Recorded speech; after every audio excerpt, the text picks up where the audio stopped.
भागीरथी घाटी तब आर्थिक दृष्टि से बेहद पिछड़ी हुई मानी जाती थी। जंगलों का दोहन तो होता ही नहीं था। पहाड़ी भूमि में धन धान्य, स्वादिष्ट फल और सब्जियों की लाभदायक फसलें नहीं उगाई जाती थी। विल्सन ने यहाँ बागवानी और उन्नत कृषि की नींव डाली। उसने सेब, आलू बुखारा, खुमानी और नाशपाती के कई बगीचे लगाए। अपने हर्सिल बंगले के सामने फलों का एक बड़ा बगीचा लगाया। उसके रोपे हुए पेड़ सालों तक फल देते रहे। उससे प्रेरणा पाकर दूसरे लोगों ने फलों के वृक्ष लगाए। मुखवा गांव के लोग बताते हैं कि आजकल सेबों की जो उन्नत किस्में उगाई जा रही है, उनसे विल्सन के सेब कहीं अच्छे थे। रूप, रंग, आकार, रसीलापन, स्वाद, सुगंध, निरोग रहने की क्षमता, टिकाऊपन आदि सभी दृष्टियों से वे बेहतर थे।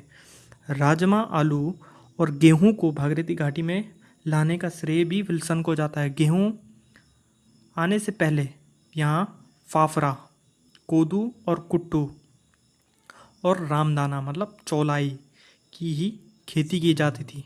तो घाटी के लोगों का मुख्य आहार यही था। टिहरी गढ़वाल के ऊंचे तालाबों में उसने मछलियां भी छोड़ दी थी। सन 1900 के आसपास हरसिल में रावलपिंडी के राजा राम ब्रह्मचारी आकर बस गए थे। उन्होंने इस इलाके को समृद्ध करने में खूब योगदान दिया। एक तरह से उन्होंने विल्सन के अच्छे माने गए कार्यों को आगे बढ़ाया। सेब के नए बगीचे लगाए। वे यहाँ आए तो थे, अपना घर बार छोड़कर तपस्वी का जीवन बिताने लगे। उन्होंने तीर्थ यात्रियों के विश्राम के लिए हरसिल में चट्टी बनाई थी।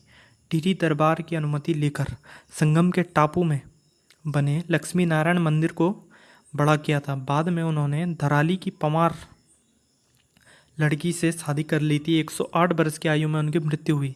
बहरहाल विल्सन यहाँ के निवासियों में लगातार लोकप्रिय होता गया। शिकार में मारे गए पशु पक्षियों के गोश्त को विल्सन अपने सहायक शिकारियों और मुकवा गांव के जो पंडित उनको बांट देता था।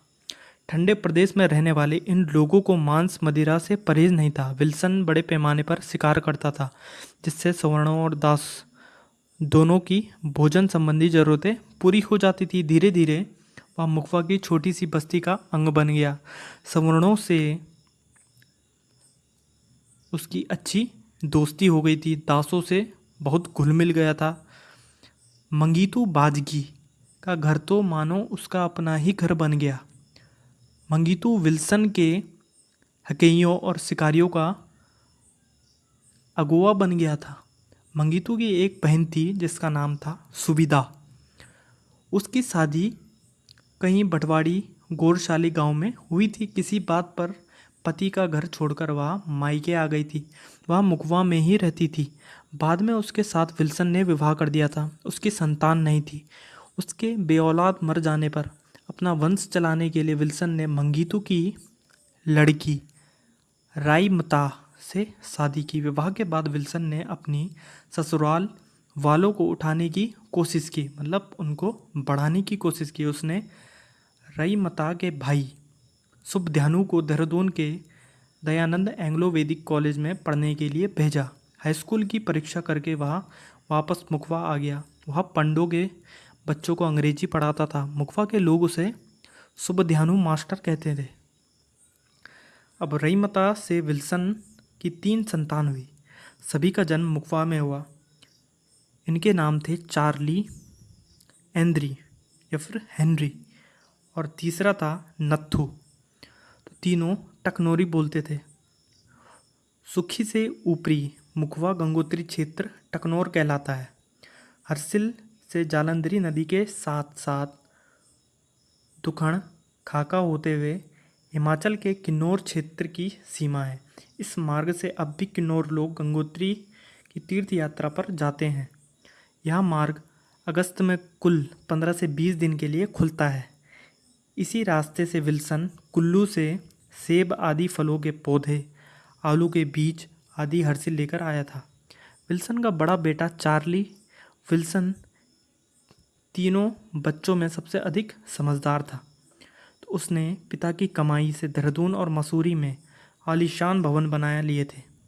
वहाँ यहीं रहने लगा था। मसूरी में उनका चार्ली विला होटल तब बहुत प्रसिद्ध हो गया था।